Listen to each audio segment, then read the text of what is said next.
Hello बच्चों, स्वागत है तुम्हारा फिर से इस एक और नए लेक्चर में। सॉल्यूशंस 04 स्टार्ट कर रहे हैं अपन। हेडिंग देख ली होगी तुमने, वेपर प्रेशर।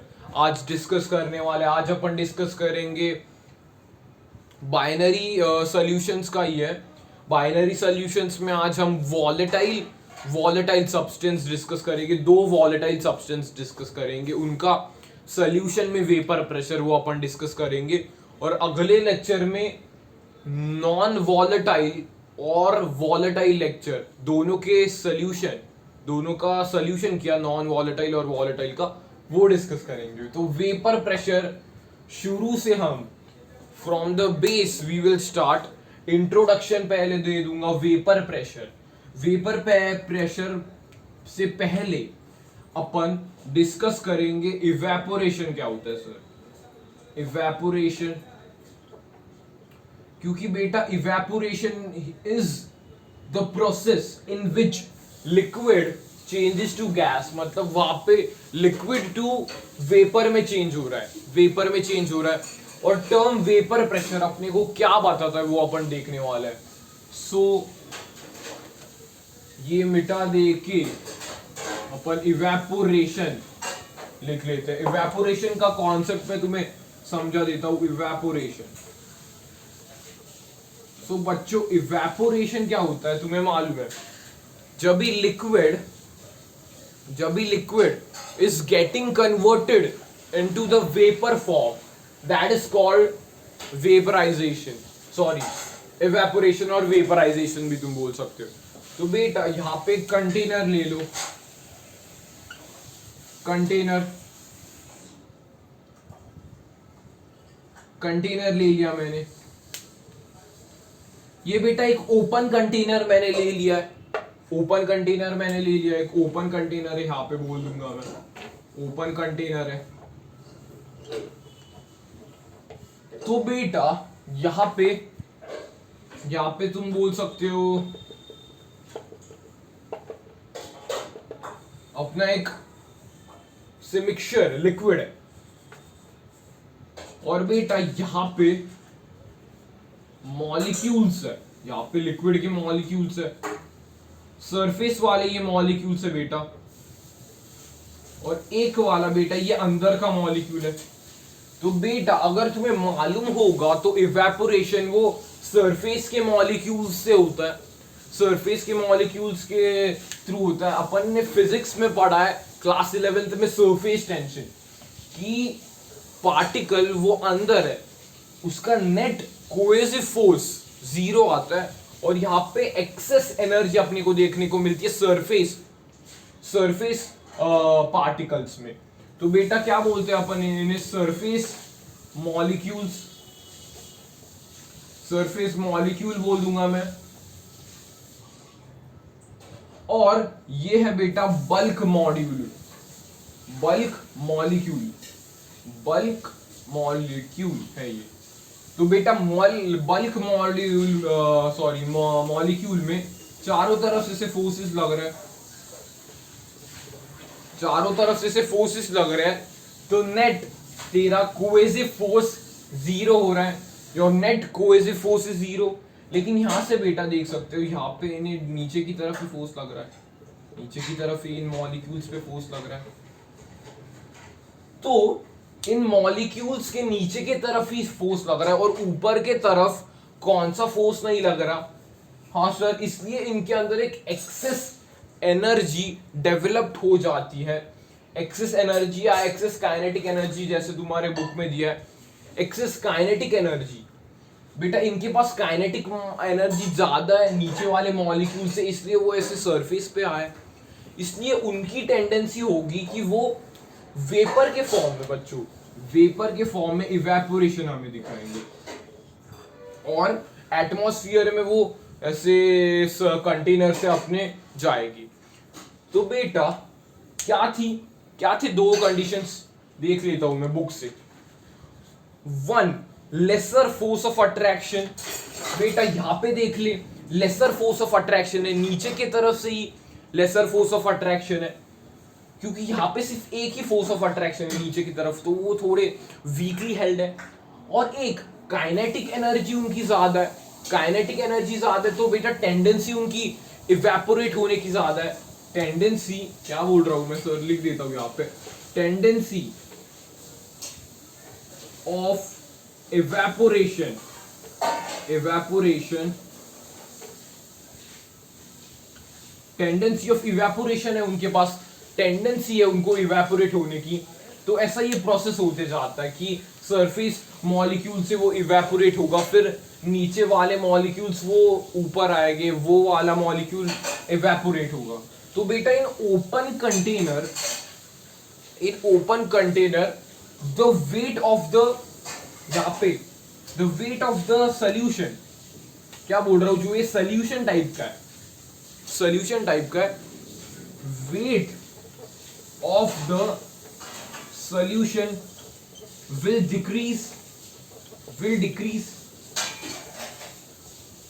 कैसे सर डिक्रीज हो रहा है वेट ऑफ द सोल्यूशन? बच्चों डिक्रीज हो रहा है क्योंकि, डिक्रीज हो रहा है क्योंकि इवेपोरेशन की वजह से थोड़े मॉलिक्यूल्स अपने लॉस हो रहे हैं और वेट भी सोल्यूशन का डिक्रीज हो रहा है। तो बेटा ये था ओपन कंटेनर की बात। और एक चीज बहुत इंपॉर्टेंट है इसमें ओपन कंटेनर के केस में, कि यहां पे कोई वेपर प्रेशर नहीं है, कोई वेपर प्रेशर नहीं है, there is no vapour pressure. Vapour pressure नहीं है क्यों? क्यों बच्चों? बेटा ये सारे एटमॉस्फेयर में जा रहा है, गैसेस इवेपोरेट एटमॉस्फेयर में हो रहे हैं, मॉलिक्यूल सारे लिक्विड के मॉलिक्यूल्स भाप बन के से जा रहे हैं, इसलिए कौन सा भी एक प्रेशर नहीं लग रहा है इस सॉल्यूशन पे, कौन सा एक प्रेशर एक्सर्ट नहीं हो रहा है, मतलब vapour is not exerting any pressure on this liquid, on this liquid या सॉल्यूशन बोल दूंगा मैं, कौन सा भी एक प्रेशर नहीं लग रहा है, means there is no vapour pressure in an open container. In an open container मतलब जब भी वेपर प्रेशर की अपन बात करेंगे तो अपन क्लोज्ड कंटेनर की ही बात करने वाले हैं, अपन क्लोज्ड कंटेनर की ही बात करने वाले। क्लियर है बच्चों? ओपन कंटेनर वाला कॉन्सेप्ट, इवेपोरेशन कैसे होता है, इवेपोरेशन कैसे होता है, सरफेस मॉलिक्यूल्स इवेपोरेट करते हैं because they have tendency of evaporation, they have tendency of evaporation, इसलिए weight of the solution keeps on decreasing, weight of the solution keeps on decreasing। Okay ये क्लियर है। और vapour pressure नहीं होता है अपने ओपन कंटेनर में। Okay लिख लेता हूं मैं, क्या इंपॉर्टेंट पॉइंट अपन ने पढ़ा, no vapour pressure, no vapour pressure किसमें, इन इन ओपन कंटेनर में there is no air pressure, there is no vapour pressure, there is no vapour pressure in the open container. Okay तो vapour pressure क्या है? Vapour pressure क्या है? वो एक चीज है जो सिर्फ क्लोज कंटेनर में अपने को दिखने वाली, कि वेपर जो सॉल्यूशन से जो वेपर बन रहे इवेपोरेशन से, वो इवेपोरेट करके वेपर्स जो प्रेशर सॉल्यूशन पे लगाएंगे उसको अपन वेपर प्रेशर बोलते हैं, उसको अपन वेपर प्रेशर बोलते हैं। तो बेटा वेपर प्रेशर अभी ठीक से डिस्कस करेंगे, वेपर प्रेशर, वेपर प्रेशर ठीक से डिस्कस कर लेंगे वेपर प्रेशर को। ओके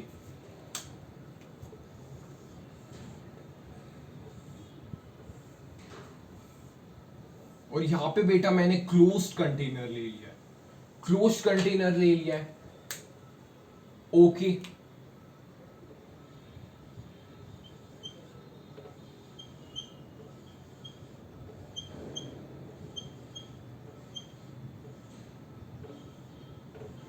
ओके ये बेटा मॉलिक्यूल्स है, सरफेस मॉलिक्यूल्स है ये, सपोज इन्हें मैंने मान लिया ए, ये ए मॉलिक्यूल्स है, सरफेस मॉलिक्यूल्स। तो बेटा ये इवेपोरेट करेंगे, ये इवेपोरेट करेंगे। हाँ सर, ये इवेपोरेट करेंगे और इवेपोरेट करने से यहाँ पे गैसेस की मात्रा, वेपर्स की मात्रा बढ़ जाएगी, इसलिए यहाँ पे एक प्रेशर एक्सर्ट करेंगे, जिसे ही अपन बोलते हैं वेपर प्रेशर। वेपर प्रेशर समझ रहे तुम्हें? फील करो जरा कि बेटा क्लोज कंटेनर है, कंपैक्ट है, ऊपर से इवेपोरेशन हो रहा है, इवेपोरेशन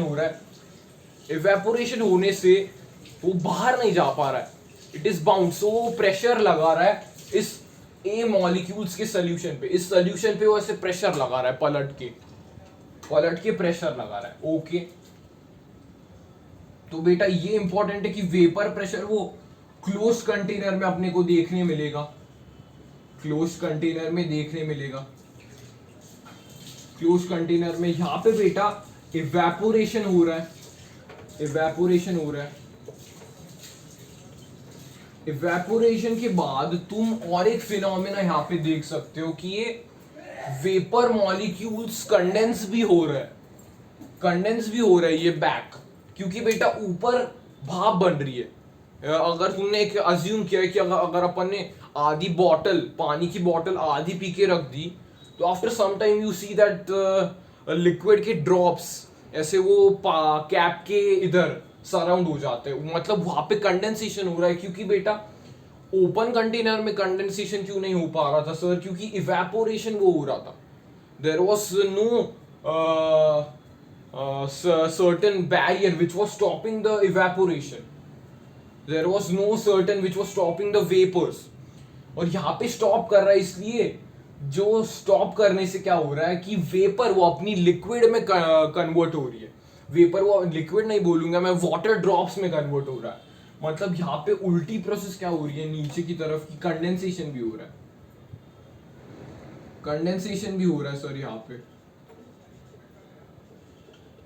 तो बेटा तुम बोल सकते हो एट अ पॉइंट ऐसा एक वक्त आएगा कि जब ये rate of evaporation will be equal to rate of condensation, मतलब liquid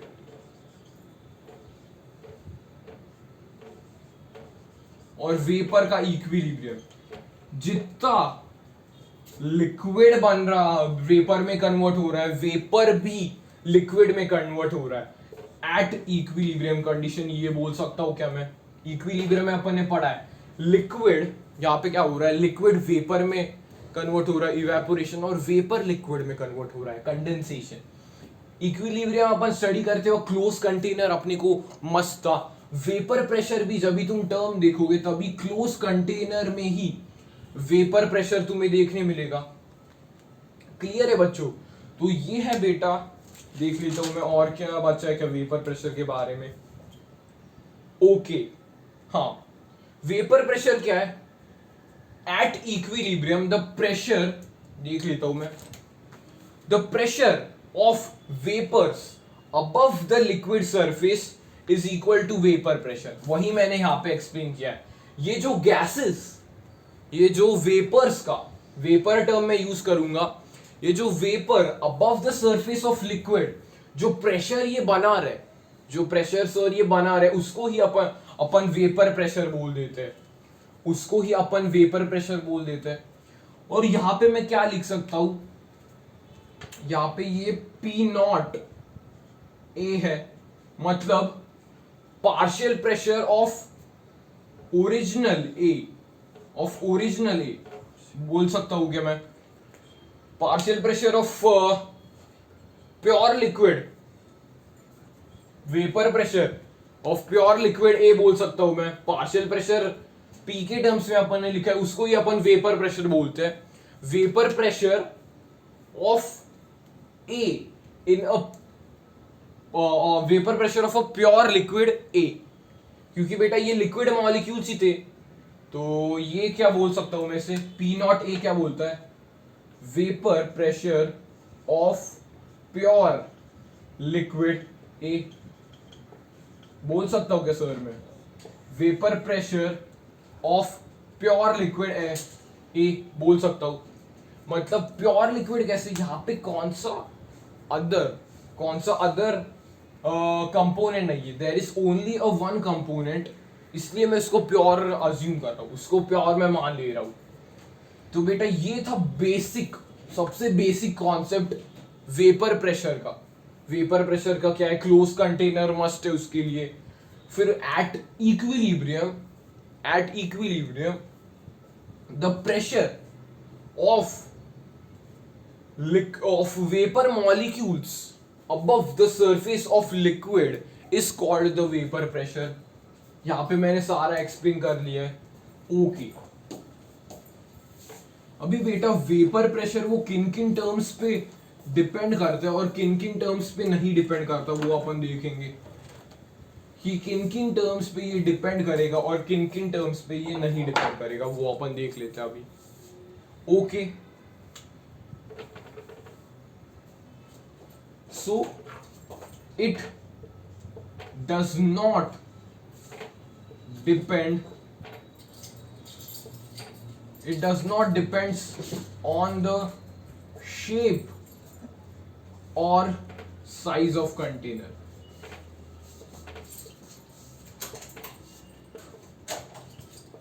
it does not depends on shape or size of container। हाँ सर, मतलब शेप या साइज ऑफ कंटेनर से वेपर प्रेशर को कुछ फर्क नहीं पड़ेगा। ओके, ये मेन है कि किस पे डिपेंड नहीं करता, वो अपन ने देख लिया कि shape and size of container पे वो डिपेंड नहीं करने वाला। ओके, मेजर अभी डिपेंडेंसी क्या रहेगी वेपर प्रेशर की, vapour pressure depends on nature of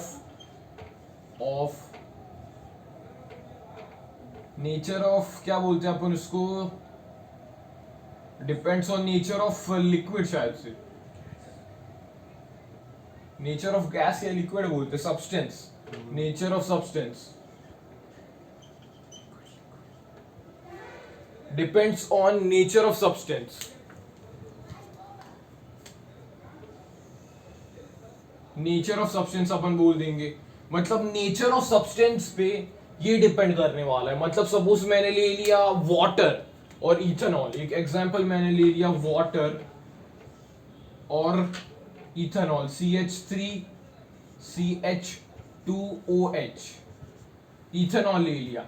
तो यहां पे बताओ मुझे कौन सा किसका वेपर प्रेशर ज्यादा होगा, किसका वेपर प्रेशर ज्यादा होगा, बता सकते हो क्या सोच के? ओके, मैं आंसर दे देता हूं तुम्हें। यहां पे देखो, वाटर में तुम्हें मालूम है हाइड्रोजन बॉन्डिंग एग्जिस्ट करेगी वाटर मॉलिक्यूल्स के बीच में।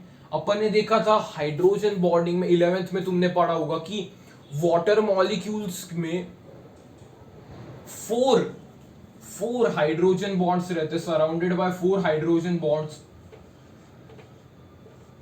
वही एक इथेनॉल मॉलिक्यूल भी हाइड्रोजन बॉन्डिंग कर सकता है। इथेनॉल वो भी हाइड्रोजन बॉन्डिंग कर सकता है, लेकिन एक बॉन्ड ही वो कर सकता है, एक हाइड्रोजन बॉन्ड ही वो बना सकता है। मतलब यहां पे तुम देख रहे हो कि एक हाइड्रोजन बॉन्ड ही ये बना पा रहा है और ये सराउंडेड बाय 4 हाइड्रोजन बॉन्ड्स है। मतलब ये ज्यादा से टाइटली जुड़ा है, तो ये इवेपोरेट नहीं होना चाहेगा, ये हल्का एक से ही जुड़ा है, इसलिए ये इवेपोरेट होता जाएगा, इवेपोरेट होएगा, ये वेपर्स में जल्दी कन्वर्ट होगा। वेपर में ये कन्वर्ट हुआ तो वेपर प्रेशर इसका ज्यादा होगा। Vapour pressure of ethanol will be greater than the vapour pressure of water. ये बहुत इंपॉर्टेंट कॉन्सेप्ट है बच्चों कि बेटा मैंने बॉन्डिंग देख ली, यहाँ पे 4 हाइड्रोजन बॉन्ड है, फोर्सेस ऑफ अट्रैक्शन ज्यादा है वाटर में, इसलिए वो ऐसे बाउंड हो जाएगा, वो ऐसे इवेपोरेट नहीं होना चाहिए, tendency of evaporation will be less. लेकिन इथेनॉल एक ही हाइड्रोजन बॉन्ड से बना सकता है, वो उसके पास टेंडेंसी रहेगी कि वो इवेपोरेट हो जाए, इवेपोरेट होने से वेपर प्रेशर होने वाला है। मतलब मैं इस एग्जांपल से क्या बोल सकता हूं, ऊपर का रब कर देता हूं। इस एग्जाम्पल से मैं क्या कंक्लूड कर सकता हूं, क्या कंक्लूड कर सकता हूं बेटा, vapour pressure is inversely proportional to the force of attraction, is inversely proportional to the force of attraction. ये बेटा बहुत इंपॉर्टेंट कॉन्सेप्ट है, जो मैंने तुम्हें अभी बता दिया है कि बेटा वेपर प्रेशर वो इनवर्सली, मतलब जितना ज्यादा फोर्स ऑफ अट्रैक्शन होगा उतना कम वेपर प्रेशर होगा, जितना कम फोर्स ऑफ अट्रैक्शन होगा उतना ज्यादा वेपर प्रेशर होगा। इस एग्जांपल से अपने को क्लियर है, सबको क्लियर है इस एग्जांपल से, वाटर और इथेनॉल के एग्जांपल से। ओके, तो ये है बेटा बेसिक कॉन्सेप्ट तुम्हारे वेपर प्रेशर का, कि बेटा क्लोज्ड कंटेनर, ये तो तुम याद करके जाओ, अगर ओपन कंटेनर दे दिया जीरो वेपर प्रेशर, खत्म बात। ओपन कंटेनर दे दिया, जैसे उसमें इक्विलिब्रियम नहीं अचीव हो सकता वैसे उसमें वेपर प्रेशर नहीं हो सकता, क्लोज्ड कंटेनर में ही वेपर प्रेशर का रोल आएगा। और vapour pressure does not depends on size और shape of container, it depends on nature of substance. Nature of substance, substance की थोड़ी और बात कर लेते हैं अपन, सब्सटेंस की थोड़ी और बात कर लेते हैं। सब्सटेंस दो चीजें के टाइप्स के सब्सटेंसेस होते हैं, वॉलेटाइल एंड नॉन वॉलेटाइल।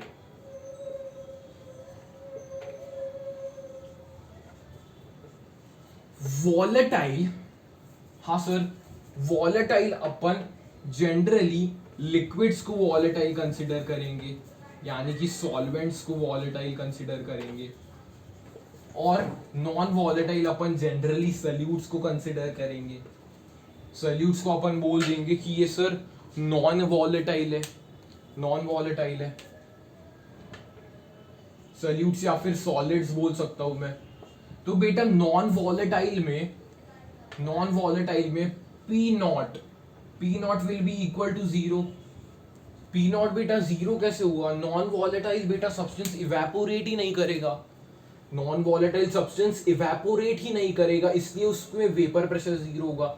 यहाँ पे लिक्विड बेटा ये वॉलेटाइल है, ये वॉलेटाइल है, मतलब इसका P not will not be equal to zero because partial pressure will not be equal to zero in case of volatile substance, but it will be equal to zero in case of non-volatile substance. Okay, clear सबको? ये substance की अपन ने बात कर दी, आगे क्या दिया है वो मैं पहले देख लेता हूँ, आगे अपने को कौन से फ्लो में जाने का। Okay, now vapor pressure depend कैसे करता है टेम्परेचर पे, वो अपन देखेंगे। इजी है ये, वेपर प्रेशर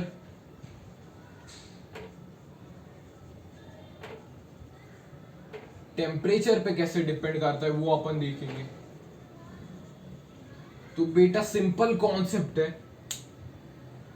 अगर टेम्परेचर बढ़ेगा इवेपोरेशन बढ़ेगा, अगर इवेपोरेशन बढ़ेगा तो जाहिर सी बात है वेपर प्रेशर भी बढ़ेगा। क्लियर है क्या सिंपल कॉन्सेप्ट? टेम्परेचर बढ़ाओगे इवेपोरेशन बढ़ेगा, इवेपोरेशन बढ़ाओगे तो वेपर प्रेशर भी बनेगा ना। कुछ टीचर्स क्या बता देते हैं कि it is a straight line, when we plot vapour pressure with temperature it is a straight line showing direct proportionality. It is not a straight line, it is actually like this. It is actually like this. ऐसा।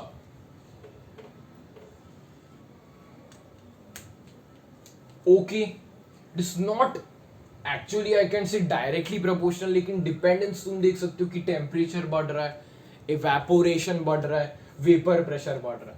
तो ये था बेटा effect of temperature on vapour pressure, कि कैसे कि temperature बढ़ेगा evaporation बढ़ेगा, इवेपोरेशन बढ़ने के बाद वेपर प्रेशर भी बढ़ेगा। क्लियर है बेटा? इस वीडियो में मैंने जैसे बताया कि अपन क्या डिस्कस करने वाले हैं, vapour pressure in to,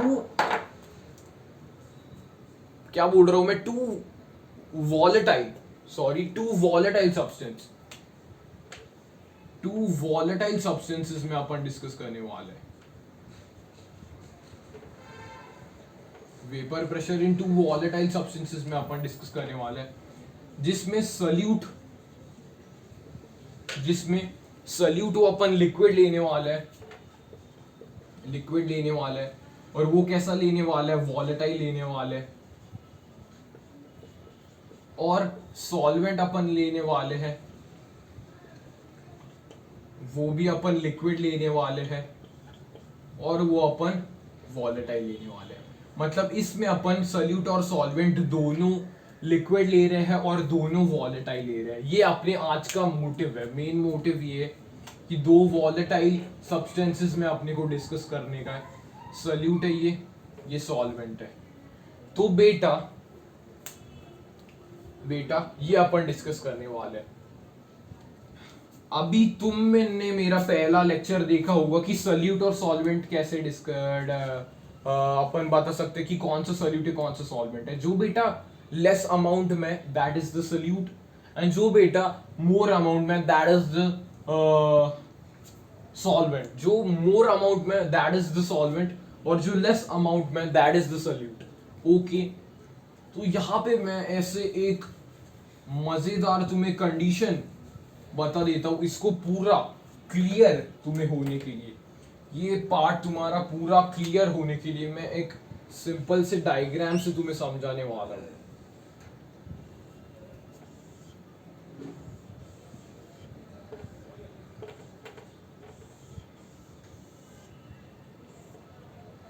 okay, upon solution में पढ़ रहे, बाइनरी सॉल्यूशन में सॉल्वेंट सॉल्यूट अपन ने लिक्विड दिया है, दोनों वॉलेटाइल है, ये अपना मेन बेस होगा। यहाँ पे सपोज मैंने ए मॉलिक्यूल्स पकड़ लिए और यहाँ पे बी मॉलिक्यूल्स पकड़ लिए। ऊपर यहाँ पे वेपर प्रेशर इवेपोरेशन की वजह से आएगा, तो यहाँ पे बेटा वेपर प्रेशर क्या हो जाएगा, P0A हो जाएगा। P0A का मतलब क्या है, जरा फिर से रिवाइज करते हैं। Vapour pressure of pure liquid A, vapour pressure of pure liquid A, और यहाँ पे ये क्या हो जाएगा, P0B, यानी कि vapour pressure of pure liquid B. लेकिन जब भी अपन इन दोनों को मिक्स करेंगे, यहाँ पे जब भी अपन इन दोनों को मिक्स करेंगे तो क्या होगा, यहाँ पे ए मॉलिक्यूल आ जाएगा, यहाँ पे बी मॉलिक्यूल आ जाएगा, पे ए मॉलिक्यूल आ जाएगा, यहाँ पे बी मॉलिक्यूल आ जाएगा। और यहाँ पे मैं बोल सकता हूँ कि पार्शियल प्रेशर वो क्या होगा, यहाँ पे वेपर प्रेशर क्या होगा। सिंपली मैं ये नहीं लिख सकता, अभी प्योर नहीं है बेटा, अभी दोनों का वेपर प्रेशर चेंज होने वाला है, दोनों का वेपर प्रेशर डिक्रीज होगा, इससे ओरिजिनल से डिक्रीज होगा वेपर प्रेशर। तो क्या होता है, सपोज मैंने इन्हें इससे अज्यूम कर लिया कि यहाँ पे PA का एक प्रेशर है PA, और यहाँ पे PB वाला प्रेशर है। दो प्रेशर पार्शियल प्रेशर है, यहाँ पे वेपर प्रेशर है PA और PB। तो यहाँ पे बेटा एक इंपॉर्टेंट लॉ आ जाता है जिसे अपन बोलते हैं राउल्ट्स लॉ। राउल्ट्स लॉ हमें क्या बोलता है sir, PA is directly proportional to chi A and PB is directly proportional to chi B। ये है बेटा राउल्ट्स लॉ। वो क्या बोलता है कि यहाँ पे जो पार्शियल प्रेशर A का है, पार्शियल प्रेशर जो A का है वो डायरेक्टली प्रोपोर्शनल है to the mole fraction of A, और यहाँ पे पार्शियल प्रेशर ऑफ B वो डायरेक्टली प्रोपोर्शनल आएगा मोल फ्रैक्शन ऑफ B। ये है बच्चों राउल्ट्स लॉ। इसकी स्टेटमेंट तुम्हें टेक्स्ट बुक से मैं बता देता हूं। In a solution the partial vapour pressure of each component is directly proportional to the mole fraction of that component. मतलब यहाँ पे अपन ने लिया partial vapour pressure PA of partial vapour pressure क्यों ले रहे हैं, सिर्फ वेपर प्रेशर क्यों नहीं ले रहे, बिकॉज यहाँ पे दो कंपोनेंट्स आ गए. दो कंपोनेंट्स के वक्त अपन पार्शियल प्रेशर वाला टर्म ज्यादा यूज करते हैं. पिछले लेक्चर्स में भी मैंने बता दिया तुम्हें हेनरीज लॉ में. ओके तो बेटा partial vapour pressure of each component is directly proportional to the mole fraction of that component is the Raoult's law. क्या मेरे साथ रिपीट करो. in a solution the partial vapor pressure of each component is directly proportional to the mole fraction of that component. Mole fraction कैसे निकालते हैं बच्चों, मैंने बढ़िया वीडियो कॉन्सेंट्रेशन टर्म्स पे अपलोड करके रखा है. उसकी लिंक मैं डिस्क्रिप्शन में जरूर दूंगा. उसको एक बार चेक करो अगर तुम्हें मोल फ्रैक्शन निकालना नहीं आ रहा है तो. और इस ही प्रीवियस वीडियो में मैंने हेनरीज लॉ भी सिखाया, वो भी तुम चेकआउट कर सकते हो. काय ए कैसे निकालेंगे, moles of A by moles of A plus moles of B. Okay ये कैसे निकालेंगे, chi B N B by N A plus N B. मतलब moles of that component by total moles is the formula to calculate the mole fraction. और यहां पे मैं assume कर रहा हूं, मान के चल रहा हूं कि तुम्हें मोल फ्रैक्शन आता है कैलकुलेट वगैरह करना. और ए यहाँ पे क्या है सर, ए मैंने क्यों पकड़ा है, ए अपन जनरली सॉल्वेंट को डिनोट करते हैं और बी मैं सल्यूट को डिनोट करने वाला हूँ. और ए अपन सॉल्वेंट को डिनोट करते हैं. और ये बाइनरी सोल्यूशन के केस में अपन दो वॉलेटाइल सब्सटेंसेस को अपन डिस्कस कर रहे हैं. और एक चीज याद रखना यहाँ पे बच्चों, ऊपर का ये मिटा देता हूँ, क्लियर है सबको. याद रखना ये इंपॉर्टेंटली तुम्हें यूज करना है. Chi A plus chi B is equals to 1. Fractions को जब भी तुम ऐड करते हो तो अभी 1 ही आता है, इसलिए chi A plus chi B is equals to 1. Okay तो बेटा अभी राउल्ट्स लॉ को अच्छे से लिख लेते इन टर्म्स ऑफ एक्सप्रेशंस, ताकि तुम्हें न्यूमेरिकल सॉल्विंग इजी हो जाए. ट्राई कर लेना तुम टेक्स्ट बुक के या एनसीईआरटी के न्यूमेरिकल्स. अगर डिफिकल्टी लग रही है तो कमेंट करके मुझे पूछ सकते हो. Be free to ask on direct comment. Okay क्या बोला था मैंने, राउल्ट्स लॉ क्या है, partial pressure of A is directly proportional to chi A mole fraction of A. Partial pressure of B is directly proportional to mole fraction B. ये मैंने बोल दिया था. हाँ सर ये मैंने बोल दिया था. प्रोपोर्शनैलिटी जरा हटा के देखते हैं. PA is equals to K A पकड़ लेता हूँ यहाँ पे by XA into XA. और ये हो जाएगा PB is equals to KB by into KB. Sorry फिर से लिखते हैं. P partial pressure of B is equals to KB constant है into mole fraction of B. Sir ये K कैसे ढूंढ सकते हैं अपन, हाउ टू फाइंड K. सो बच्चों यहां पे मैं क्या बोल रहा हूं, इफ अज्यूम कर रहा हूं मैं, if pure a liquid is present, तो उस केस में क्या होता था, P0A प्रेजेंट रहता था. उस केस में काय ए तो 1 हो जाएगा और काय बी वो 0 हो जाएगा, because entirely A is present. यहां पे मैं क्या लिख सकता हूं कि पार्शियल प्रेशर ऑफ ए को मैं P0A से रिप्लेस कर सकता हूं, is equals to K constant मान ले रहा हूं मैं, के ए मैंने बता दिया है क्योंकि वैल्यू उसकी चेंज हो सकती है, वैल्यू उसकी चेंज हो सकती है, इसलिए के मैंने पकड़ लिया। के इंटू मोल फ्रैक्शन क्या है इसका 1, तो यहां से बेटा आ रहा है K is equals to P not A, मतलब इस केस में आ रहा है K is equals to P not A, ये पहले केस में आ रहा है, तो by solving we will get that इस केस में K is equals to P not B आ जाएगा। वैसे ही सेम प्रोसीजर करके तो अपन इसको क्या लिख सकते हैं बेटा, P A is equals to K को रिप्लेस कर देते हैं, P not A plus, plus क्यों लिख रहा हूं, into chi A and P B is equals to P not B chi B. ये बेटा बहुत इंपॉर्टेंट है, ये तुम्हें न्यूमेरिकल सॉल्विंग में इंपॉर्टेंट साबित होगा कि बेटा के अपन ने कैसे ढूंढा, समझा सबको। मैंने अज्यूम कर लिया कि यार pure A solution is present, तो पार्शियल प्रेशर उसका क्या हो जाएगा, पार्शियल वेपर प्रेशर क्या हो जाएगा, पी नॉट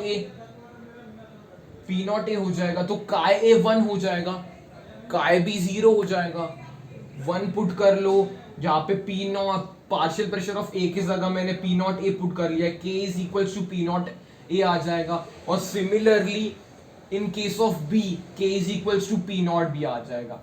ये बेटा इंपॉर्टेंट टर्म है, partial vapour pressure of A is equals to P not A into chi A and partial vapour pressure of B is equals to P not B chi B. बहुत important है ये, clear है ये बेटा, ये important Raoult's law कैसे उसके numerical में एप्लीकेशन है वो इससे ही तुम्हें मददगार होने वाला है, इससे तुम्हें मोस्ट ऑफ द तुम्हारे एनसीईआरटी के क्वेश्चन सॉल्व होने वाले। सर आपने तो इंडिविजुअल ए और बी का बता दिया, लेकिन टोटल हमें निकालना है तो क्या करें, ओके ये रब कर दूं, टोटल निकालने के लिए क्या करें वो बता देता हूं।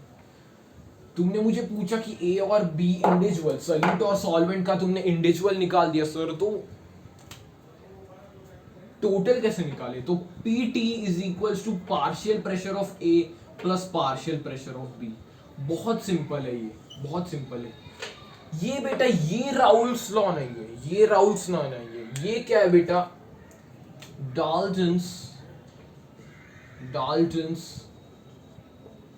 Law of partial pressure. ये बेटा Dalton's law of partial pressure से अपन ने किया है। Dalton's law of partial pressure अपने को क्या बताता है, in a container the total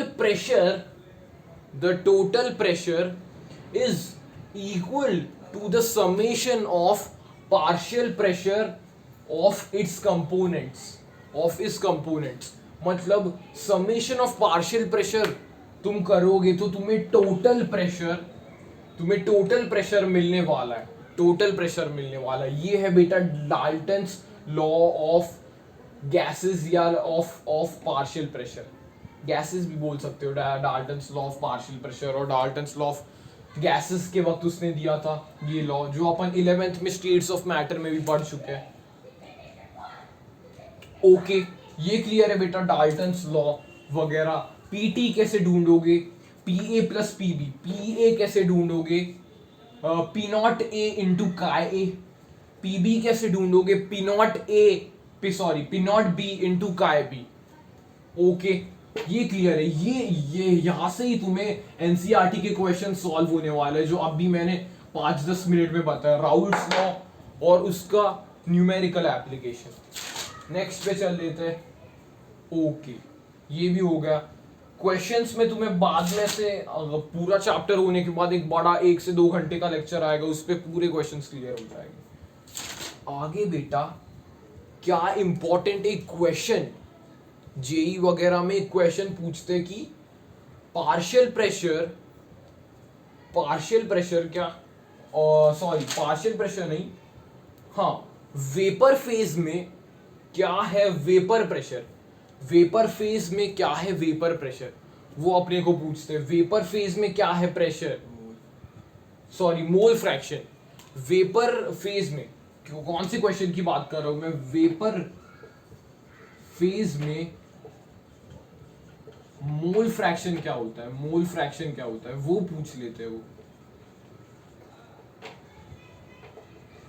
तो बेटा यहां पे y अपन इस वाले मोल फ्रैक्शन को y से डिनोट कर रहे हैं because it is for vapour और gas, is equals to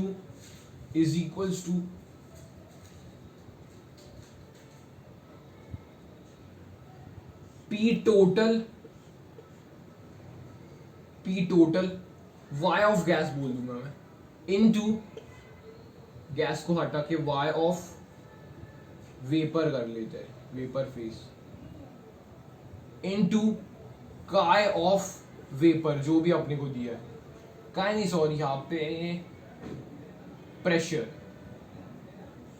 pressure of vapour. तो मतलब ये काय क्या हो रहा है, नहीं ऐसा नहीं है, P T by P V total pressure, उल्टा हो गया क्या, पी टोटल पहले नहीं आएगा, उल्टा हो जाएगा यहाँ पे, P vapour by P total is equals to Y. ये है बेटा इंपॉर्टेंट। इन वेपर फेज तुम कैसे निकालोगे, वेपर फेज में तुम्हें पूछ लिया तो नॉर्मल मोल फ्रैक्शन, तो नॉर्मल फॉर्मूला जो मैंने अभी बताया, P A is equals to P not A into mole fraction of A से तुम निकाल सकते हो। लेकिन अगर P vapour by P total किया तो तुम्हें मोल फ्रैक्शन मिल जाएगा वेपर फेज में, मोल फ्रैक्शन तुम्हें वेपर फेज में मिल जाएगा और वो तुम ऐसे कैलकुलेट कर सकते हो। वो एक बार क्वेश्चन देख लोगे तो तुम लॉजिक से भी समझ सकते हो कि ये डाल्टन लॉ का सिर्फ अपन ने एप्लीकेशन ये पढ़ा है इसमें। डाल्टन लॉ में भी अपन ऐसे ही करते थे, वही अपन यहाँ पे कर रहे हैं, लेकिन यहाँ पे गैस नहीं, अपन वेपर के लिए ढूंढ रहे, वेपर फेज में ढूंढ रहे। ऐसा एक क्वेश्चन आ सकता है। आगे क्या है बेटा, ये तो सारे क्वेश्चन है। अभी आगे यहाँ पे एक इंपॉर्टेंट बात क्या है बेटा, यहाँ पे अपन एक ग्राफ बताने वाला हूं तुम्हें, एक ये लास्ट चीज है आज के लेक्चर की। यहाँ पे ग्राफ है बेटा, ग्राफ में क्या है, कहाँ पे क्या रखा है वो देख लेता हूँ। हाँ, यहाँ पे पार्शियल प्रेशर रखा है और यहाँ पे क्या रखा है अपन ने, कंसंट्रेशन रखी है, कंसंट्रेशन रखी है। पार्शियल प्रेशर वाई एक्सिस पे रखा है और कंसंट्रेशन रखी है। यहाँ पे सपोज मैंने काय ए 1 मान लिया, एंटायरली यहाँ पे ए वाला प्रेजेंट है, और काय बी 0 हो जाएगा अगर एंटायरली प्रेजेंट है। यहाँ पे क्या हो जाएगा, काय बी मैंने 1 मान लिया क्योंकि यहाँ पे एंड में क्या होता है कि कम कम कम होते जाएगा ए का अगर कम कम होते जाएगा तो बी का बढ़ जाएगा, तो बी का 1 हो जाएगा मोल फ्रैक्शन, और काय ए 0 हो जाएगा, काय 0 हो जाएगा, काय ए इज इक्वल्स टू 1 में यहाँ पे पी ए आ जाएगा, यहाँ पे पी ए आ जाएगा। तो बेटा ऐसा तुम्हारा कुछ ग्राफ आने वाला है, ऐसा तुम्हारा ग्राफ आने वाला है। कैसे अपन इस ग्राफ को बता सकते हैं कि बेटा ये कंटिन्यूसली इसकी कॉन्सेंट्रेशन यहाँ पे एक काय इज इक्वल्स टू 1 पे यहाँ पे अपन ने पी ए मान ली थी, पी ए मानने के बाद ऐसे से ये जा रहे, ऐसे से जा रहे हैं, और अगर अपन ने इस फेस में देखा तो ऐसे ऊपर की तरफ ये ऐसे बढ़ते जाएगा ऐसे। ओके, आगे अपन ने क्या किया कि यहाँ पे P भी मान लिया इस पोजीशन पे, तो यहाँ पे अपन क्या लिख सकते हैं इस लाइन पे कि P A is equals to P not A chi A लिख सकते हैं अपन। और यहाँ पे क्या आएगा बेटा, ऐसा, इसको सेम भी ऐसे मान सकते हो या फिर थोड़ा ऊपर, या फिर थोड़ा ऊपर। ये क्या हो जाएगा, P B is equals to P not B chi B, और ये लाइन अपने को पी टोटल रिप्रेजेंट करेगी। पी टोटल यहां से रिप्रेजेंट होगा, P total is equals to P A plus P B. ये ग्राफ तुम्हें एनसीईआरटी में दिया, ये ग्राफ इंपॉर्टेंट है, ऐसे इस ग्राफ को तुम बना सकते हो और समझ सकते हो। तो इस वीडियो में इतना ही था। अपन ने क्या डिस्कस किया आज के टर्म में, अपन ने vapour pressure discuss in a अ सॉल्यूशन in which both the substances are volatile. We discussed the important Raoult's law with numerical approach भी मैंने तुम्हें बताया कैसे करने का है। तो अगर आपको ये वीडियो पसंद आया तो चैनल को सब्सक्राइब जरूर करना, और stay tuned for more further such lectures on solution, क्योंकि और अपने को 4 से 5 लेक्चर तो लगेंगे इस चैप्टर को खत्म करने के लिए। तो लिंक डिस्क्रिप्शन में डाल दूंगा अगर कॉन्सेंट्रेशन टर्म्स वाले वीडियो की, और हेनरीज लॉ अगर देखा नहीं है तो। अगर आपको पसंद आए ये वीडियो लाइक जरूर करना और चैनल को सब्सक्राइब किए बिना जाना मत। Thank you for watching.